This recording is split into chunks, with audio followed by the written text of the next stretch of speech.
Dans l'assemblée des saints, assoiffé je me tiens, que ton onction descende sur moi. Conscient que mon destin est dans le creux de ta main, que ton onction descende sur moi. Je suis disposé, assoiffé, que ton onction descende sur moi. Je suis disposé, assoiffé, que ton onction descende sur moi.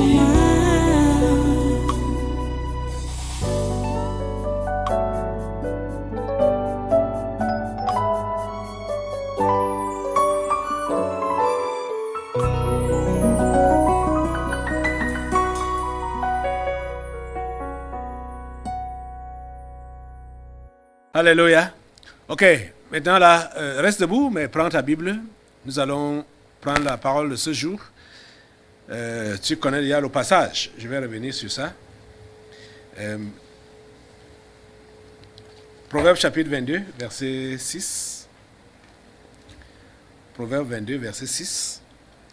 Qui dit donc: instruis l'enfant selon la voie qu'il doit suivre. Quand il sera vieux, il ne s'en détournera pas. Prions le Seigneur.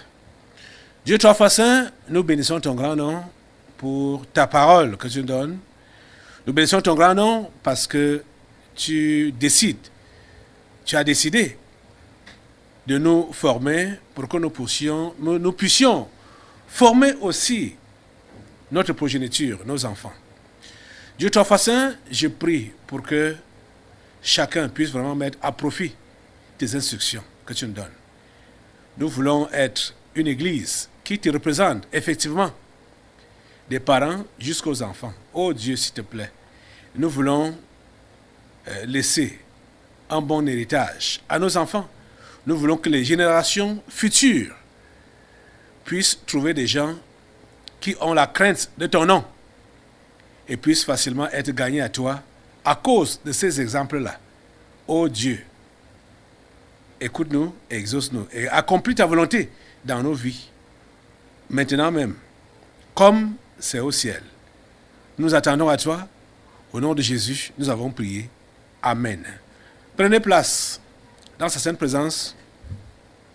Et une fois de plus, soyez les bienvenus au congrès du surnaturel de ce jeudi 16 février 2023. Je veux savoir, j'ai envie vraiment de poser la question à chaque parent ici.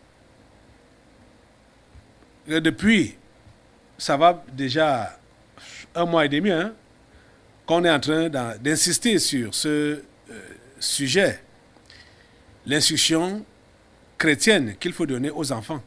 Qu'est-ce que tu fais pratiquement? Tu m'entends bavarder ici chaque jeudi, chaque dimanche. Et tu continues ta vie avec tes enfants comme à l'accoutumée. Et surtout ta propre vie. C'est ta relation avec Dieu qui compte le plus, parent. Parce que c'est ta relation avec Dieu qui va impacter tes enfants. Parce que ce que tu as, que tu vas leur donner. On ne peut donner que ce que l'on a. Je vous disais dernièrement que ce n'est pas le fait de gronder, ce n'est même pas le fait de taper, ce n'est pas le fait de menacer ou de prendre déjà des mesures qui comptent contre les enfants. Ce n'est pas ça. C'est l'instruction. Il faut instruire.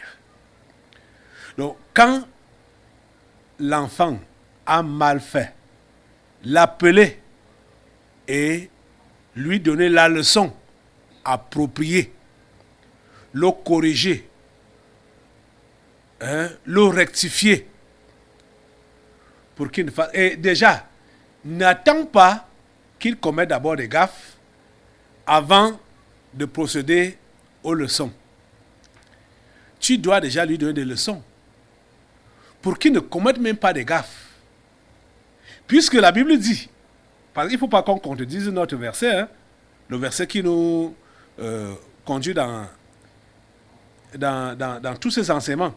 Le verset là dit, instruis l'enfant selon la voie qu'il doit suivre. Donc c'est l'instruction d'abord. Et quand il sera vieux, il ne s'en détournera pas.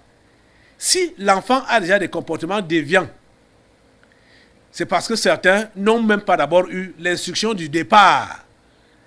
Ils n'ont pas été instruits dès le départ quelle était la voie qu'ils devaient prendre. Donc, ne soyez pas surpris par les mauvais comportements.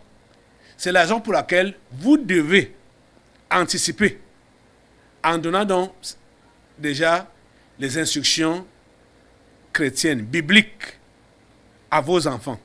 C'est pourquoi je n'ai cessé de dire que pour tous ceux-là qui sont chrétiens, dès que la femme a déjà conçu, elle doit commencer à prier et à lire la Bible avec l'enfant dans le ventre. Et quand l'enfant naît, elle doit continuer avec la même éducation. L'enfant grandit, elle continue avec la même éducation. Il ne faut pas être surpris par les mauvais comportements. Les femmes chrétiennes doivent apprendre cela. Je crois que celles-là qui sont enceintes maintenant, là, ont commencé à appliquer ces instructions. Ne jouez pas avec cela. S'il vous plaît, ne blaguez pas avec ces instructions. C'est la pure vérité que je vous dis là. C'est la pure vérité. Et c'est ça qui va permettre à ce que votre progéniture soit réellement des enfants de Dieu depuis leur conception, pas les histoires donc les catholiques. Bon, ils savent de quoi ils parlent et sur quoi ils s'appuient quand ils disent que je suis né catholique, je vais mourir catholique. C'est parce que ce sont les anges déchus. Ce sont les anges déchus qui ont été conçus dans les ventres là, avec la mission donc de détruire. Et ils savent qu'ils sont là pour détruire. Quand vous allez entendre quelqu'un dire comme ça, je suis né catholique, je vais mourir catholique, vous comprenez que c'est un ange déchu. Surtout face à la vérité, il va te dire, moi je suis né catholique, je vais mourir catholique. C'est un ange déchu. Donc il a été conçu, il a été fabriqué, conçu pour le mal. C'est pourquoi, quand vous concevez donc, vous chrétiens, quand Dieu vous donne donc de concevoir des enfants, vous devez leur inculquer la foi chrétienne depuis leur ventre. Depuis leur ventre. Prenez le temps à instruire les enfants. Même si, quand je dis depuis leur ventre, ça veut dire qu'ils ne savent même pas encore parler. Et ils n'entendent pas, ils ne parlent pas. Mais ça ne vous empêche pas de leur parler. Parce que vous ne parlez pas à la chair, mais vous parlez à l'esprit. Et vous devez comprendre que l'homme, l'être, c'est l'esprit et non le corps. C'est l'esprit et non le corps. Parce que quand tu parles à l'enfant, tu parles à son esprit. Tu parles à l'enfant que tu ne vois pas encore, à l'embryon qui est dans le ventre. C'est à l'esprit que tu parles. Même quand il naît là, vous savez que leur comportement, quand ils naissent, ils sont encore un peu comme des fous, quoi. Mais il faut parler à leur esprit. Quand tu parles, tu dois comprendre que c'est à leur esprit que tu t'adresses. Et leur esprit comprend. L'esprit capte tout. L'esprit comprend tout. Donc, il doit donc être dressé sur la bonne voie. Vous comprenez? Ok. Donc, prenez le temps pour le faire.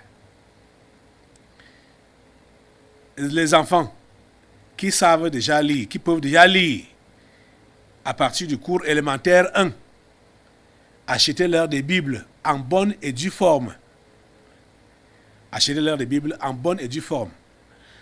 Bon, pour ceux des parents, ceux d'entre vous là, qui sont francophones, j'ai quelques Bibles en français. Si tu es capable d'acheter la Bible à ton enfant, ne réclame pas la Bible pour ton enfant. Déjà même, donc, ceux-là qui ont donc des enfants qui peuvent déjà lire et qui n'ont pas les moyens ou assez de moyens pour acheter des Bibles à leurs enfants, vous allez juste faire note. Vous allez faire note. Et on va juger. Si on va juger puisque voilà. Je n'encourage pas la recherche de la facilité. Ce n'est pas encouragé. Pour vos enfants là, et même pour les enfants, il faut payer le prix. Parce que les choses gratuites ne sont pas souvent prises au sérieux. Ça, c'est la vérité. Les choses gratuites ne sont pas souvent prises au sérieux. Parce que quand toi-même tu sais que tu as payé le prix pour une chose, tu vas prendre cela au sérieux.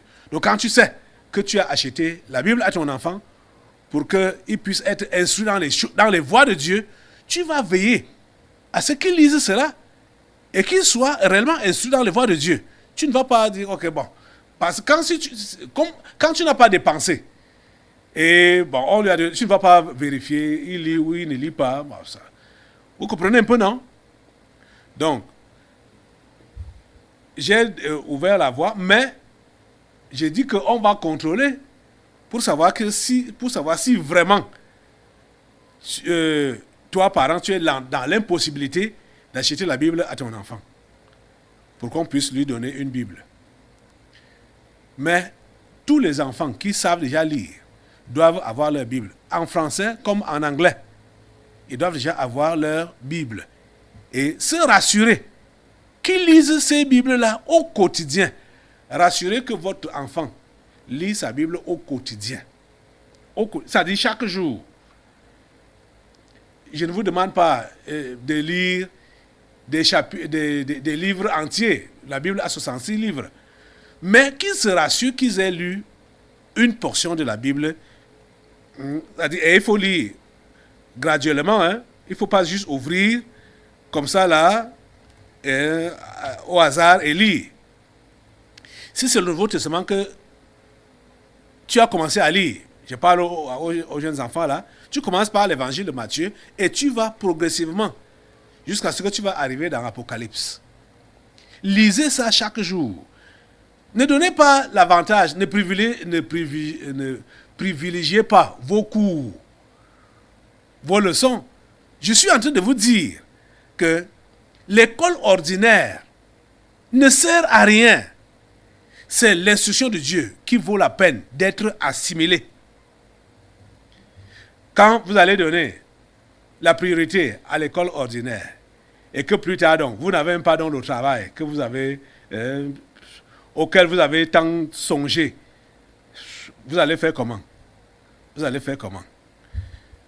Donnez-vous à Dieu, donnez la priorité à Dieu, donnez la priorité à Dieu, donnez la priorité à ces choses. D'abord Dieu. Cherchez premièrement le royaume des cieux et sa justice. Et toutes ces choses vous seront données par-dessus. Même pour avoir l'ouverture de l'intelligence là, je vous dis que c'est quand on est ami de Dieu qu'on a la possibilité de taper à l'intelligence et à la sagesse. On est ami de Dieu. Donc, de taper à la connaissance des autres choses qu'on veut connaître au travers soit de l'apprentissage ordinaire ou bien au travers de l'école. Vous comprenez?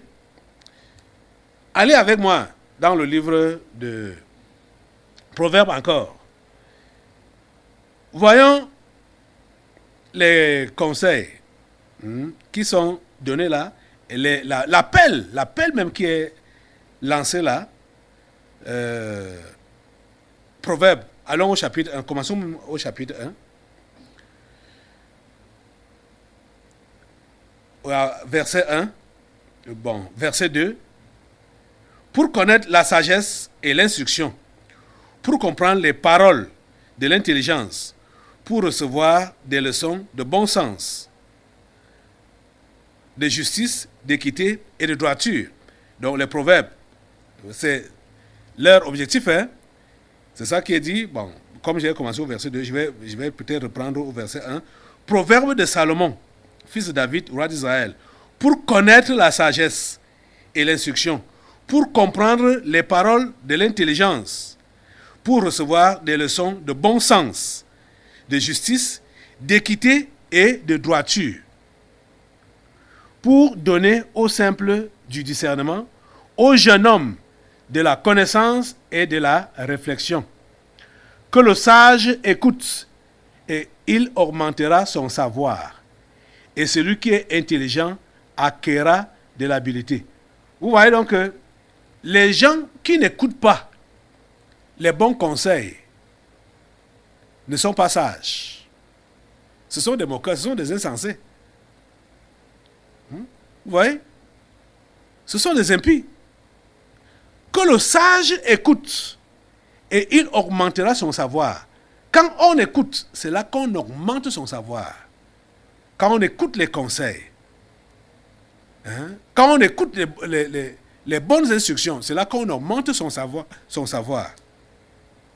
Que le sage écoute et il augmentera son savoir.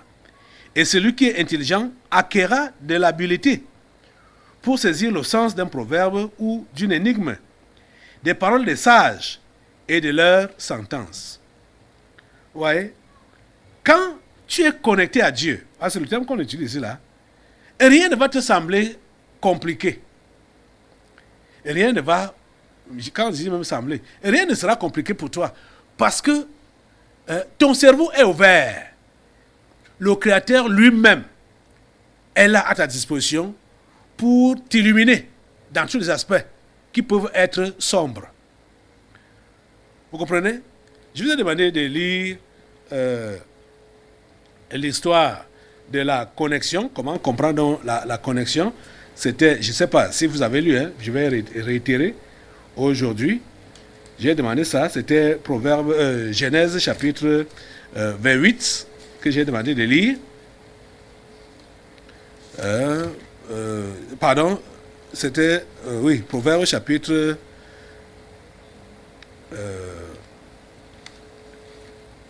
oui, Proverbe chapitre... Chapitre... Ah, je suis où là? Genèse... Ah, j'ai dit Proverbe, hein? Ok, voilà, c'est Genèse chapitre 28, oui. C'était Genèse chapitre 28, du verset 10 au verset 22. Je vais demander de lire ça dernièrement là, pour comprendre l'histoire de la connexion. Comment Jacob a vu le ciel ouvert et il y avait une échelle qui était posée là, de la terre jusqu'au ciel. Et les anges de Dieu faisaient les va-et-vient sur cette échelle-là. C'est le symbole de la connexion. Le symbole de la connexion avec le ciel. Quand tu es connecté avec le ciel, il n'y a rien qui va te paraître, qui sera flou pour toi. Tu auras l'éclairage à tous les niveaux. Je dis à tous les niveaux. Tu auras l'éclairage à tous les niveaux. Aujourd'hui, nous ne serons même pas, je ne serai pas très long, mais je vais juste vous lire la parole, puisque la parole que je vous lis a même plus d'autorité que ce que je peux dire. Je dis quoi? Je n'invente rien. Je n'ai pas d'autres proverbes à vous écrire, ou d'autres psaumes à vous écrire, ou d'autres histoires à vous inventer de la Bible. Je n'ai rien. C'est ce qui est écrit là que j'essaie de vous expliquer seulement. Et si je peux lire certains passages qui sont clairs pour tout le monde, ça vaut la peine à tous de saisir seulement et d'appliquer. Comprenez? Donc, pour saisir le sens d'un proverbe, je suis au verset 6 de Proverbe 1, pour saisir le sens d'un proverbe ou d'une énigme, des paroles des sages et de leurs sentences. Pour saisir donc ça, qu'est-ce qu'il faut? Verset 7. La crainte de l'Éternel est le commencement de la science. Il faut craindre Dieu. La crainte de l'Éternel est le commencement de la science. Les insensés méprisent la sagesse et l'instruction. Vous voyez, ce ne sont que les insensés qui méprisent la sagesse et l'instruction. Ok. Maintenant, les conseils sont donnés à toi et à ton enfant, à ta famille. Écoute, mon fils, l'instruction de ton père et ne rejette pas l'enseignement de ta mère, car c'est une couronne de grâce pour ta tête et une parure pour ton cou. Vous voyez que les gens prennent beaucoup de temps pour se nettoyer le corps physique. Se nettoyer le corps physique, se laver avec de l'eau tiède, avec du savon, et des savons de plusieurs qualités. Après s'être nettoyé, se poncer le corps, machin, se oindre, machin, et tout ça là, Mon Dieu. Ils prennent le temps pour la terre, la mode de terre qui va périr, au lieu de prendre soin de leur vrai être, qui est leur âme, leur esprit qui est à l'intérieur là, qui ne va pas mourir, qui va aller soit en enfer quand il ne s'est pas intéressé à Dieu ici sur la terre, ou au ciel quand il s'est intéressé à Dieu ici sur la terre. C'est ici sur la terre que ça se décide. Et cette décision est bien d'être prise depuis le jeune âge, depuis le bas âge. C'est de cela que nous sommes en train de parler.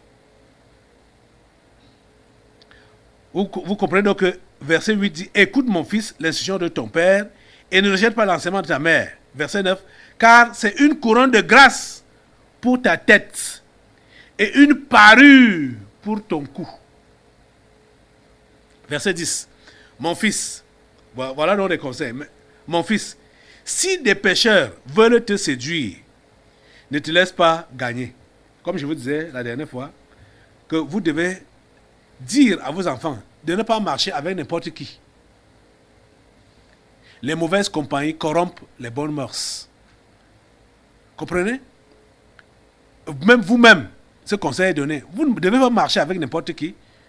Je dis, même ici à l'église, les entretiens que tu as avec les gens, que ce soit tes soi-disant sœurs ou soi-disant frères en Christ là, quand tu constates que c'est déjà déplacé, ça ne t'édifie pas, ça te met mal à l'aise. Arrête ce genre de communication là ou d'entretien là. Arrête cette compagnie là et trahis. Nous sommes là pour nous, si nous sommes en frères, entre frères et sœurs, c'est pour nous entretenir à être utiles à Dieu, à mieux le servir. Mais quand tu constates que celui avec qui tu veux marcher là a des propos contraires à l'édification ou à l'encouragement pour que tu serves Dieu comme il se doit, arrête de marcher avec celui-là. Arrête ça. Arrête de l'écouter. Arrête-le même. Si c'est un chrétien non affermi, reprends-le directement là. S'il est un enfant de Dieu, il va se ressaisir, te demander pardon et arrêter ce genre de conversation-là. Mais s'il persiste, malgré que tu lui as dit, arrête, je ne veux pas entendre ça, je ne veux pas écouter ça, comprends que c'est un agent du diable qui veut donc te détourner des voies de Dieu. Trahis. Pour qu'il ne fasse pas ça à quelqu'un d'autre. Tu comprends, non? On ne doit pas être comme Caïn. Parce que quand Caïn a tué son frère, Dieu lui a demandé, où est ton frère Abel? Il a dit, suis-je le gardien de mon frère? Mais nous autres, nous sommes gardiens les uns des autres. Nous devons veiller les uns sur les autres. En tant que chrétiens, nous devons veiller les uns sur les autres. Donc mon fils, si des pécheurs veulent te séduire, ne te laisse pas gagner. S'ils disent, viens avec nous, dressons des embûches, versons du sang, tendons des pièges à celui qui se repose en vain sur son innocence. Engloutissons-les tout vifs, comme le séjour des morts, et tout entier comme ceux qui descendent dans la fosse. Nous trouverons toutes sortes de biens précieux et nous remplirons de butin nos maisons. Tu auras ta part avec nous. Il n'y aura qu'une bourse pour nous tous. Mon fils, ne te mets pas en chemin avec eux. Détourne ton pied de leur sentier, car leurs pieds courent au mal, et ils ont hâte de répandre le sang. Vous comprenez? Nous savons que ce qui a déferlé la chronique ces derniers temps dans notre pays, et même au-delà, le meurtre de Martinez Zogo, c'était pas un meurtre gratuit. Les auteurs ont été monnayés, ils ont été payés. Ils ont été payés pour verser du sang. Vous voyez que la Bible parle de ça depuis longtemps, que ça existe depuis longtemps, qu'on achète les gens pour verser du sang. Pourquoi est-ce qu'on tue? Pour avoir de l'argent. L'argent du sang. Et rappelez-vous que même Judas a vendu Jésus. Je veux dire que même Jésus a été vendu par Judas. L'argent du sang. Vous voyez donc que les mauvaises choses se font pourquoi? Pour de l'argent pour des gains. Et quelle qualité de gains? Les amis, nous devons le comprendre pour nous-mêmes et pour nos enfants. Puisque la dernière fois, j'ai insisté sur les histoires de vol et tout ça là. Les enfants volent pourquoi? C'est parce qu'ils veulent se satisfaire. Hein? Ils veulent manger, ils ont faim. Ils veulent manger. Donc, et les mauvaises choses, les mauvaises pratiques, telles que vous voyez, quand ça commence petit comme ça évolue. Il y a... Oh mon Dieu. Que Dieu nous aide. Que Dieu nous aide. Que Dieu nous aide à sauver nos familles. Que Dieu t'aide à sauver ta famille. Parce que parfois, certains parents sont là avec des enfants dont ils ne connaissent pas vraiment l'identité. C'est très grave. C'est très grave. Et quand on arrive à découvrir certains d'entre eux là, moi-même, qui suis votre pasteur, j'ai peur. Ça dit, j'ai la chair de poule. Il dit, mais franchement, nous sommes là avec qui? Nous faisons quoi là? Nous faisons quoi là? Les gens n'ont pas la crainte de Dieu. Les gens n'ont pas la crainte de Dieu. Les enfants n'ont pas la crainte de Dieu. Les enfants qui sont, on peut dire, qui sont presque nés à l'église ou qui ont grandi à l'église, ont des comportements comme ceux qui n'ont jamais entendu parler de Dieu. Qui sont dans le monde là-bas, qui n'ont jamais entendu parler de Dieu. Et ils font des mauvaises choses où? À l'église. C'est terrible. Que Dieu nous aide. Que Dieu nous aide. Je veux que nous puissions... pour l'histoire de la compagnie là, c'est sérieux. Hein? C'est sérieux. Il ne faut pas tolérer la mauvaise compagnie. Il ne faut pas tolérer ça. Que ce soit à l'école, que ce soit au travail, que ce soit n'importe où. Vous, les gens négatifs, les gens qui intoxiquent, il faut les éviter. Il faut les éviter. Allons dans le Somme 1er. Somme 1. Somme 1. Écoutez le conseil qui est là, et même la leçon qu'on tire de ce psaume, Somme 1er, à partir du premier verset.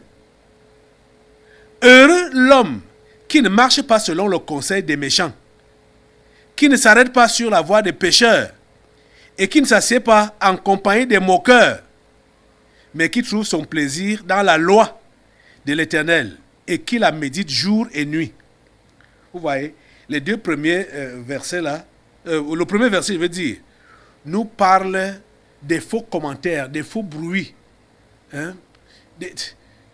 Et vous voyez qu'il y a beaucoup qui sont connectés aux faux bruits, aux faux commentaires, des choses futiles, des choses... Les moqueurs, ça sert à quoi? Toi, chrétien, tu vas prendre ton téléphone, commencer à zapper pour chercher on appelle ça, les comédies. Les comédies. Ou même tu t'assois dans ton lieu de service là-bas, ou bien au marché, ou là-bas dehors, avec les moqueurs. Toi, chrétien, on va t'inviter pour dire qu'on cause avec toi au bar. Au bar. Tu acceptes l'invitation au bar. Oh mon Dieu. Tu acceptes l'invitation au bar. Tu acceptes les entretiens au bar. Tu vas entendre quoi? Tu vas entendre... Déjà, dans quel milieu? Les musiques qui chantent... ça dit, c'est l'enfer. Hein? Et tu vas t'asseoir et tu vas dire que tu écoutes quoi? Réunion de travail. Au bar. Heureux l'homme qui ne marche pas selon le conseil des méchants, qui ne s'arrête pas sur la voie des pécheurs et qui ne s'assied pas en compagnie des moqueurs. Il ne s'assied pas en compagnie des moqueurs. Mais qui trouve son plaisir dans la loi de l'Éternel et qui la médite jour et nuit. ton plaisir doit être dans la loi de Dieu. Et tu dois la méditer jour et nuit. La parole de Dieu, c'est elle que tu dois écouter. Quand on se moque de toi comme on veut, mais mon ami, je te dis que partout où tu es, dans ton lieu de service, là où tu vends, tu dois être connecté à Faith Radio. Tu dois écouter la parole, les prédications, les enseignements. C'est ça que tu dois écouter. Dans ta boutique, ou là où tu vends, tu dois avoir Faith Radio. Si peut-être ça n'arrive pas là où tu es, télécharge les messages, les prédications, les louanges, dans la clé, mets ça dans ta radio, dans ta boutique. Tu comprends ça? C'est ça que tu dois faire. Quand on se moque de toi, tant pis. Il va passer un appelé là, qui va écouter ce qui se passe, ce qui passe à la radio, et qui va se convertir. Écoutez, l'homme qui ne marche pas selon le conseil des méchants, il est comment, verset 3? Il est comme un arbre planté près d'un courant d'eau, qui donne son fruit en sa saison, et dont le feuillage ne se flétrit point. Tout ce qu'il fait, lui, réussit. C'est écrit dans la Bible, tout ce qu'il fait, lui, réussit. Certains d'entre vous là, vous connaissez des échecs répétés. Pourquoi? Parce que vous n'êtes pas connectés à la source. C'est ça qu'on parle depuis les séances aujourd'hui. La connexion à Dieu là. Tout ce qu'il fait, lui, réussit. Tout ce qu'il fait, lui, réussit. Verset 4. Il n'en est pas ainsi des méchants. Ils sont comme la paille que le vent dissipe. Vous voyez donc, ceux parmi vous là, qui, tout ce que tu touches là, ça se gâte. Ça veut dire que tu es méchant. Tu es méchant. Tout ce que ça dit pour toi, quand tu passes quelque part, c'est pour gâter. Ça veut dire que tu es méchant. C'est clair, tu es méchant. Il n'en est pas ainsi des méchants. Ils sont comme la paille que le vent dissipe. Si tu remarques que rien ne prospère entre tes mains, comprends que tu es un méchant. Tu dois te repentir. Tu dois te convertir. Peu importe le nombre d'années que tu as passé dans la maison de Dieu, tu es un méchant. Tu dois te repentir. C'est pourquoi le vent dissipe tout ce que tu touches et ta vie, c'est dispersé. C'est dispersé. Et verset 5 dit, c'est pourquoi les méchants ne résistent pas au jour du jugement, ni les pécheurs dans l'assemblée des justes. Tu comprends ça? N'attends pas le jour du jugement. N'attends pas qu'on te détecte que tu es un empoisonneur ici, là, avant de te chasser. Repends-toi maintenant, change maintenant. Verset 6, car l'Éternel connaît la voie des justes et la voie des pécheurs mène à la ruine. La voie des pécheurs mène à la ruine. Qui es-tu ici aujourd'hui? Un méchant ou un sage? Qui es-tu aujourd'hui? Un méchant ou un sage? Et tu sais donc que toi-même tu dois t'inviter à la sagesse et inviter également tes enfants à la sagesse, leur montrant les avantages. Vous voyez, le psaume premier qu'on a lu là nous montre les avantages du sage et les inconvénients du méchant. C'est ça qu'on peut retenir. Montrez ça à vos enfants. Le bien n'est pas fait pour l'autre nécessairement. Parce que le bien qu'on fait, c'est ça qu'on va récolter nous-mêmes. Le mal qu'on fait, c'est ça qu'on va également récolter nous-mêmes. C'est ça qu'il faut comprendre. Donc autant faire du bien pour récolter du bien. Lève-toi sur tes deux pieds et demande à Dieu, pour toi-même, d'être un modèle pour tes enfants. Au niveau de la compagnie là, savoir choisir ta compagnie, savoir choisir avec qui marcher, avec qui parler, avec qui partager. Tu ne dois pas marcher dans la compagnie des méchants. Tu ne dois pas marcher dans la compagnie des moqueurs. Et comprenez également que le mal qu'on fait nous est payé. Le bien qu'on fait nous est payé. Nous devons choisir de faire du bien pour être bien payé. Demande à Dieu la grâce de choisir de faire le bien afin d'être bien payé. Je sais que tu es mécontent parce que tu es mal payé, tu estimes que tu souffres. Comprends que c'est le bien que tu es appelé à semer et c'est en termes de bien que tu seras également payé.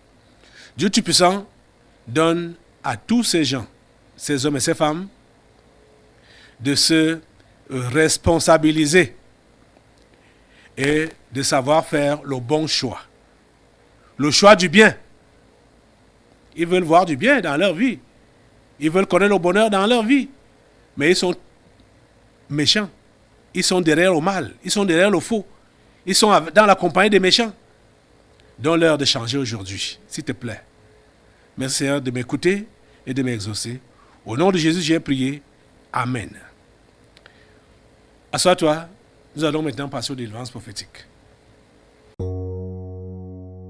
Dans l'assemblée des saints, assoiffé je me tiens, que ton onction descende sur moi. Conscient que mon destin